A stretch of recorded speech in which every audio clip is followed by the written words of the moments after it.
Live from Austin, Texas, it's Sway in the Morning on Shade 45. 25 minutes into the hour, we're broadcasting for 2815 Guadalupe. Yes. We're at Nice Kicks right now, and man, we got some of my favorite people in the game with us right now. Talk about it, Sway. Absolutely. One of these dudes, man, he's my little brother. Man, I think I helped inspire him in the game. It was things I was doing on the West Coast, helped him come up with a lot of great ideas. Really? Like, how so? Like he created Def Jam. He became one of the biggest management companies, Rush Management, Fat Farm. And you had Baby something to Fat. do with that. And I was his total inspiration, man. Right, of Because he was course. a kid at that time. When I never came in. been shit without you. That's Real talk. I would have said that had you let me, but that's good. I'm the one who put him on, Russell Simmons. Right. All right, give it up for Russell Simmons. Absolutely. Uncle Come on, Russ. y'all. Uncle Come Russ, on. man. He calls me Uncle Sway. Right. All right. He's here with us today. He has a new book. As you see it right here, I want to encourage any and everybody to read his Success Through Stillness. We're going to have Russ break that down for us momentarily. He's a soul survivor himself. We know him through his partner, CL Smooth, as well. Awesome DJ included. Give it up for the one and only, the legendary Pete Rock. He always comes to us. Yes. Hello. Oh, come on. Oh, man. And this next guy, man, it's music that, some of the legends made. That wouldn't have been possible without him playing his keyboard stylings, all the way from the legends from like Curtis Blow all the way to Nas, Amy Winehouse, Alicia Keys, Miguel, Fugees, just to name a few. He's here, a Grammy Award winning producer. Just an all-around great guy. Every time I see him, he's so humble. Yeah. And we known each other for years. And we hardly ever get a chance to sit down and talk. We did meet up in a restaurant once in Lower Manhattan, and I'm trying to think who was the artist you were telling me about at that time. I think one of my artists was singing. Melody Smith was singing in the restaurant. In the restaurant, right? And he was there, and I was like, "That's Salaam Remi sitting right." Salaam Remi, No doubt. Salaam, how you been? I saw you at the Grammy red carpet, man. Thanks. Just blessed. Glad to still be doing what I can do, and hopefully continuing to contribute to the culture and everything else for a long time. You did. Quiet, hot, humble nigga. We You like that, right? Right, You like right. that, Russ? Right? Yeah. That. Those are rare in these parts, man. You're like a know. unicorn, man. You were at the Grammy nominated this year, right? Yeah, Grammy nominated for my album, and then also for Mac Wild's New York: A Love Story, with the help of Pete Rock. Yep. And a couple of my other artists. I've started working at Sony this year. Got my label popping off, and things are great. First year, we were really excited about everything that's coming through. It's coming through, and you're doing a panel discussion here, or what did Yes, you do I'm here? I have my Louder Than Life showcase tomorrow night at 8 p.m. At Remedy. Pete Rock DJing, Mac Wiles, Liam Bailey, Collie Buds, and Sweet the Kid performing. Dope. Okay. That's 8 to 1 at Remedy on 5th Street, right next to the Samsung spot. And then also I'm doing a panel with Nick Huff. I'm not sure the exact address tomorrow. Afternoon, and just here enjoying this for my first time at South by Southwest. So. You work with Pete Rock. Y'all worked on that Mac Wiles project, and I know y'all done other things together. Well, how do you guys as producers, man? What have you learned from each other, man? Like, cause y'all got two different styles, but when y'all in the studio, do y'all argue? I mean, no, okay. I actually, I have like every beat still from the '90s, like lots of beats from the '90s, and Salaam was like, "Yo, let me dig in that vault real quick." You know what I'm saying? So I let him listen, and he picked a few joints, and we're gonna probably update the sounds and make some beats and make it happen. Speaking of that, Salaam, I respect you so much as a producer. Pete, you are a DJ producer, my brother as well. But I have to direct this question to Russell. I just go back to Crush Groove. You've been the man since I wasn't even around when but they made that okay, all right, Russell, we keep that What you between talking us. From the 80s till now, I was telling Sway earlier, I remember seeing you in parties, and I was afraid to approach you because in my eyes, just being a hip-hop fan, you are such an icon. And if you could just share with us, just like some of the secrets to your success and how you've been able to deal with and maneuver through all the BS through the game and just still remain on top. Well, I think it goes back to what we talk about with the book, right? I wrote this book as a gift. I mean, the money I get, I give. I'm not keeping it. Right. And the book itself, I've given everybody from Oprah to Ellen DeGeneres, people who got big mouths or big voices. Yeah.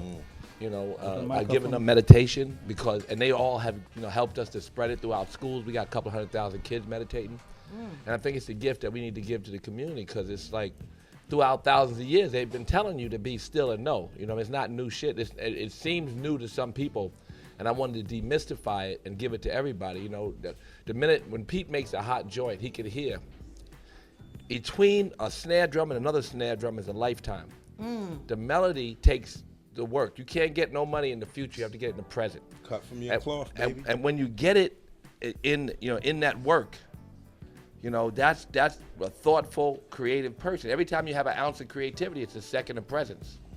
And the more presence, the more you can expound on that presence, the greater creative person you are. Also, the only happiness you have is in the present moment. And then all the proof, the brain functionality grows dramatically. The left side and the right side of the brain start separating at 8 years old, but they start coming back together instantly when you start to meditate. So this practice, it's been thousands of years that they've been promoting it, but it's only been the last 10 or 15 years that the research has come in.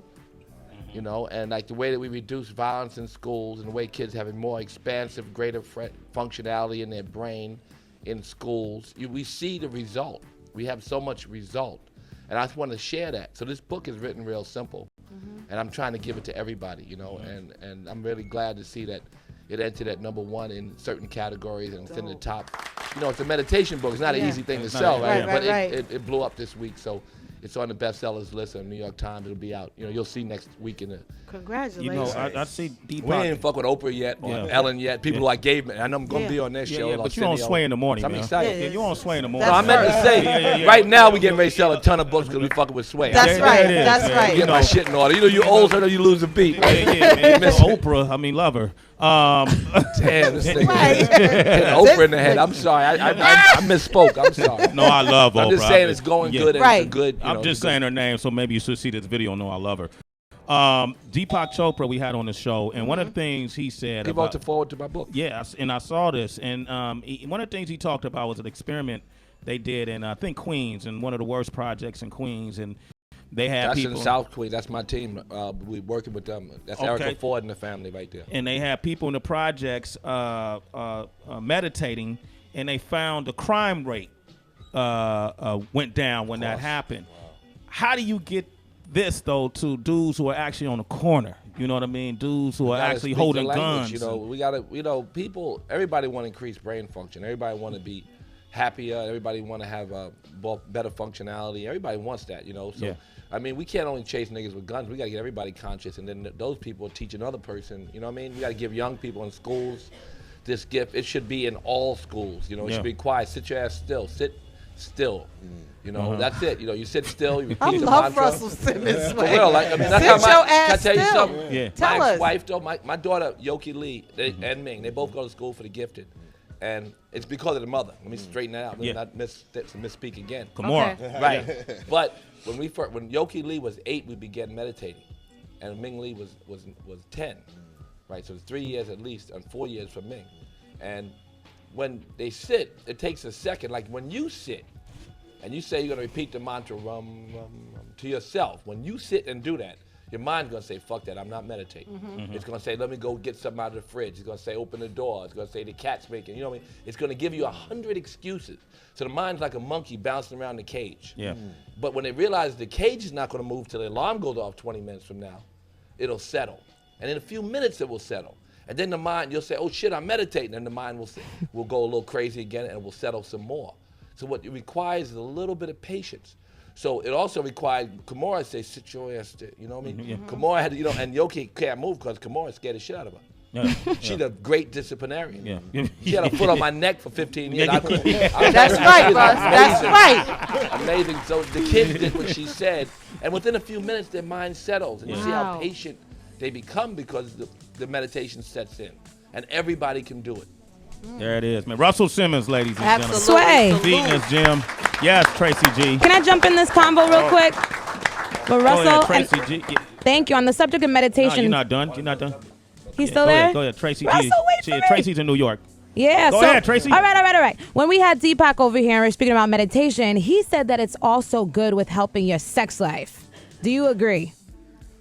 I don't know. I'm doing pretty good. I'm doing all right right now. So meditation can For a help. old nigga, you know, I can handle. I still do I what I love gotta Russell. You still banging them out, Russ? What's your average? Like 2-3 hours? You banging meditation? Get your game up to 2-3 hours? I ain't that good of shape. 2 or 3 hours. That's bedtime for a motherfucker. You know what I mean? I do. Wow. You know, I mean, it does help. It helps with your eating. You lose weight because you become a more mindful eater. It helps your Okay. relationship with the world and happiness. It helps with brain functionality, like I said. It helps with the immune system. It changes everything in terms of your relationship with, and you know, you live longer. You straight up live longer, and you become a happier person because you're only happy in the present. Yeah. You can't get happy in the future or in the past, Right. and you're only creative in the present. At games. And you can't get no money outside of the present. Because the present, when you're thoughtful and hardworking and dedicated, and your work is your prayer, that's when you, and you have to learn to sit still, you know? Right. Because in general, you know, if you're needy, you push shit away. And if you need nothing, you attract everything. Damn, you can't get happy. You're In only the happy in the future. present, not the future or the Future. past. Damn it. I mean, shit, I've been in so many relationships that got ruined because of the past. Tell Russell, Sway, he here for you. Thank you, Russ. I appreciate it. Russ and I, we were on the phone this weekend. I was in Oakland, and he was telling me about the book because I saw you with Reverend Al Sharpton. I was like, man, I really want to get you on this show Thank because you. I think our audience needs to hear it as Right. much as any other audience. And you was telling me how one of your daughters was like, yo, Dad, you wrote this like an elementary school student. Yeah, my 8-year-old, I'm 11-year-old now. Yoki told me, Daddy, this shit is kind of remedial. I was asking him for a report. I said, where's my report? I'm at school. Every morning I go over, I meditate with them and take them to school every morning. Dope. So we're in the car, and she said, it's kind of remedial. It's like you wrote See Cat Run. I'm like, this little, you know, I mean, why would you, you know, why are you trying to, and she read it, and she said that. She reads lots of books a week. She said, maybe it's written for people who can't read. And I was like, and I dropped her off, and I thought she was being a little nasty, because little girls can be nasty. you Yeah, know, we can. Just to fuck with Daddy. Yeah. Because I'm driving down the hill, and I'm worrying, like, what, you know, and damn, maybe I made it look, because that was my intention, always is my intention, to write books so everybody can get them. In layman's terms. Yeah, and so people can digest them. But then I got a call from, you know, from a person who I really respected, and they loved the book, and they were just going on and on about it. So I wanted to go back to her school and shake her. You know, I don't beat her. I shake her a little bit and tell her, see, motherfucker, you know, but I didn't do that. You know? All right. Can I say who that person was, or you didn't It was name Yoki. Okay, I mean, no, Oprah. Oprah. Oprah called me, told me. His so I'll be on her 11-year-old show daughter. next Did he week. just stunt Yeah, on it us? was Oprah. His 11-year-old was like, Daddy, what are you doing? And Oprah was like, this book is great. Official. So, yeah, official. Yeah, So, so and that if was a big Oprah deal says for it's me. great, You gotta that roll book is with great. that. Yeah, How- Dr. Sanjay and Dr. Oz, I just taped Dr. Oz. They also gave me real good thumbs up. So, Damn. so I'm now happy that, you know, the people who done the research or have the experiences, you know, read lots, tell me, even though it's simple, it's inspiring. So that's good news. People get this book, Success Through Stillness. You could get it online. How can people get it? You can get it anyway. I mean, it's just hit the store. You can, any store, any, you know, Amazon or iTunes, all that. I want to say one thing, because I know that you don't have much time, and I got to do this because Samsung is the reason I'm here. Yeah. And Samsung and All Def Digital started a partnership called AD52. ADD52. So All Def Digital going to put out 52 songs next week, all curated by the people and for the people with their technology and our digital platform. And Def Jam, there's a 3-way partnership. So that's why I'm here. So I got to shout out Samsung because they paying the bill. So I, you know. There it is, Samsung, man. That's okay. yeah. Look, Salaam and Pete, the reason why I wanted to have y'all with Russell, because you guys have been very instrumental in what we do in this music culture, all three of you. Yeah. Man, feel free. If you want to talk to Russell, I thought maybe if you had a question for Russ, or Russ, you got a question for them, man, now is the time, you know. I got a comment. I mean, remember when Run DMC was making a record? They hadn't put out a record in a long time, and Pete gave them that hot shit that we never forget. Man, I was trying to win you over, man. You know what I'm saying? Look what the fuck you did. We got like a #1 record, everything. Yeah. Got a lot of It paper. was Down Jay. with It the was Kings? Jay. Jay was pushing me. You know, come on, Pete. Let's make it happen. Yeah, it was great the way y'all worked together. Thank That you. was beautiful. Yeah. Thank you. You would say the record, Pete. Y'all Down looking with the at king, Kings. man. Okay. Down with the king. Wait, remember Run when we had DMC? DMC on the show? DMC said that record changed their life, Pete. So Yeah, he my said it childhood brought them dream back. came true. You know, There it is. to you know, from being a fan to working with them, the transition was nuts for me. You know, I was young, and you know, We were fans of you. So Yeah. fucking with you was a pleasure for us. So it was crazy to go to my door and see Jam Master Jay at my doorstep. You know what I'm saying? Did they pay you on time? Man, listen, I ain't even care. You know what I'm saying? It was Run DMC, you know. Right. So Yeah. Russ said clear that up. No. I mean, because it's like, we had a music company that's a little difficult. Of course. Right. Of course. Independent company. Nah, I know that was it, but the most focus was just working with them. Right. You know what I'm saying? Man, what is it about, you guys worked at him at different points of his career, too. What is it about him that made you want to? Was he your dream artist to work with, Salaam Remi? Or I think that in general is really. I mean, first of all, I gotta say to Russell that growing up in Queens, I grew up on Springfield on 116th in the hood. So at the end of the day, and then my pops was in the business Van Gibbs, which I grew up. So I saw him doing different stuff. So I saw you from knee high, just watching, the progressions of, helping him when he was promotions with Curtis and everything else, but just also being the Queens kid. And Curtis Blow, that is. Exactly, Curtis Blow Okay. and all that stuff. But at the time, just being the Queens kid, and, I lived 2 blocks from Jackson. So I see DMC in the Nova, I see running the Riviera. That was my block. I lived near the only McDonald's in Jamaica, Queens, which had everybody in their mother, salt and pepper on my block while I'm on my bike. Like, okay, this can happen. Yeah. Okay, it was a perspective that brought what we heard on the radio onto the block. So in saying that, also my thing with Nas was from the beginning, definitely with the Illmatic record, which Pete, World is Yours is a huge record. Yeah. It was Street's Disciple. That was his first words out. Yeah. And kind of even what you're saying with, getting to the people on the corner, it's always been that I felt like he was part of where we were, but he had a little bit deeper meaning. And it was the same thing with the Run DMC aspect. It was coming out of the Flash era where it was about how much you stage what you were doing. But after it got all flashy again, the rock hymns and the chains and everything, that era went past it, the goatees and the dude with the skirted out bins, then it became the little short dude. Shorty kind of wild. Hold up, watch out. He getting money now. Yeah. That's what Nas represented at that time after the Supremes and everybody else was gone. He represented the 90s. That was really who you had to watch out for. The Nas looking dude. So at the end of the day, that's what Nas, for me, it's just kind of like the realistic perspective. Even now that we all hitting 40 and we have, working on the Life is Good album was another thing for us just to look at, all right, life is good. It was something that similar to even what we're learning from what Russell did. We just wanted to make people say life is good all day without even realizing why they were saying it. Like, why'd you say that? Life is good. Yeah. And then, I'm crazy enough to go along with whatever ideas Nas has musically. So that's what our real chemistry is, kind of going back and forth. But I just feel like the growth, from the 70s, probably my birth year, 72, all the way to us being in 2014, sitting here talking about it. I just feel like the growth within hip hop, the culture that actually feeds into everything, the culture that can take anything and bring it back to the present. Yeah. Because that's ultimately what it is. It takes jazz, classical, hip hop, every other music I've learned how to produce. I know how to put in the present because I'm taking it and making it about what's going on at the table.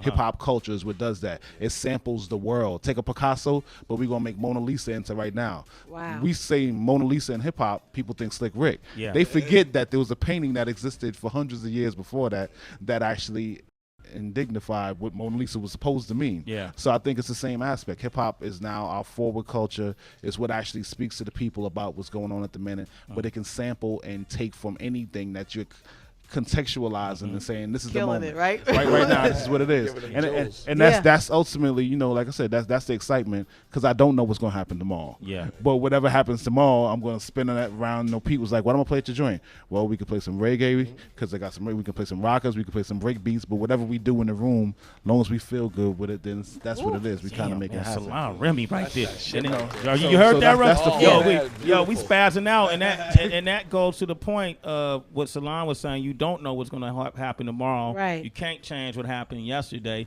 So you can't find happiness in either one of those. You got to find it in the present. And that's what Russell was saying in relation to meditation, and that can help you find that happiness. You don't have to sit. I mean, look, I recommend everybody sit, but the idea of being present comes from focus, And it could be like when you're making a song and the melody grab you and suck you in, or you playing ball and you can't miss because you that hot. When you get that hot and you get in the zone, or you could be in a car accident in the future and the past just disappear because everything moves slow.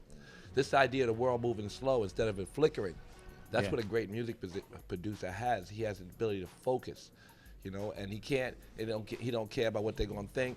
He don't care where the money gonna come from. Yeah. He's right there. And he has that kind of focus. The way he speaks about music, you know, that person who's able to really get in there, you know, and really be present. That's beautiful. Dope. You know, Salaam Remi is here. Russell Simmons is with us. Get his book, Success Yes. Through Stillness. And Pete Rock is here. You about to go on tour in Australia? Yes. Talk about Soul Survivor. Me and DJ Premier, man. We, you know, Australia is a big place, so we're gonna be all over. You know what I'm saying? Having fun. Pusha T, Kanye West. They're gonna be out there as well. So it's all about having fun. I'm promoting my new website, PeteRock.com, and working on the new album, Soul Survivor 3. So Okay, so we're gonna get that. yes. We know we're celebrating. Salaam Remi is here, Grammy Award winning Salaam Remi, Pete Rock, Yes. Russell Simmons, Yes. all three icons, young men who are here today, just still moving and pushing music culture forward. Russell got the new book, Success Through Stillness, and Salaam and Pete was just sharing some great stories about the legendary Nas, who is celebrating the anniversary of Illmatic, which is Yeah.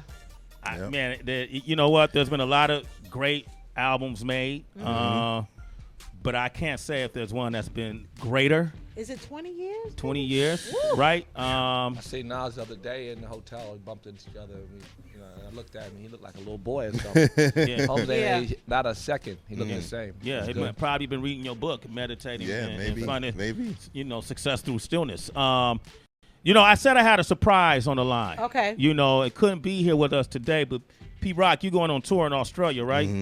All right, and we were talking about Illmatic, and it wouldn't be appropriate if we had this conversation and we didn't include our next guest, Okay. who's on the line with us. Are you there?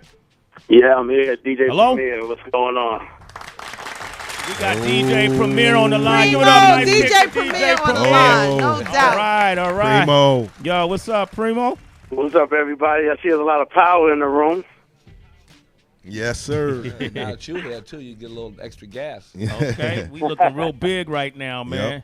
Hey, No man, doubt. congratulations on that on the anniversary of Illmatic, and then you and Pete going out to Australia and doing things with Kanye and everybody on tour. Yeah. Man, just give us a quick anecdote about Illmatic, making it with Nas, and what you remember most about the feeling you got when y'all was recording and finishing that project.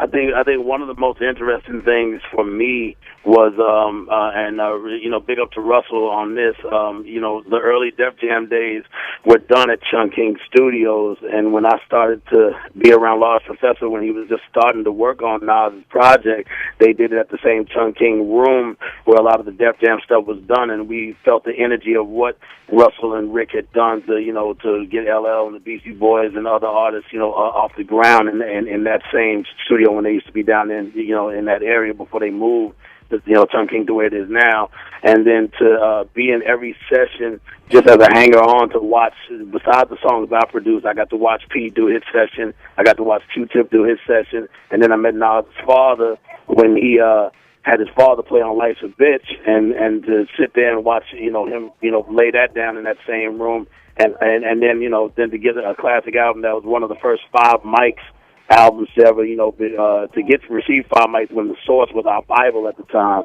So to be around all of that and still even put my thing down and be a part of that history is a beautiful thing. And I'm glad that Pete and Q-Tip and Large Professor and myself, shout to LES, even though he was a newcomer from the bridge, we still we're part of a major part of history. And again, again, Russell, thank you for just even contributing to the history of making us, have a door open for us to be funky and get our name heard. You know what I'm saying? And shout to Salaam too, man. Much love to Salaam.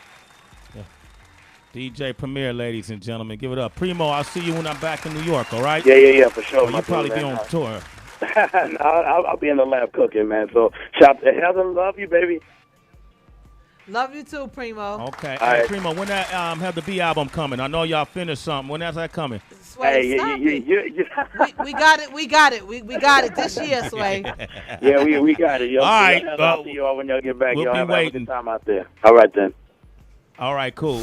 You're listening to Sway in the morning on Shea 45.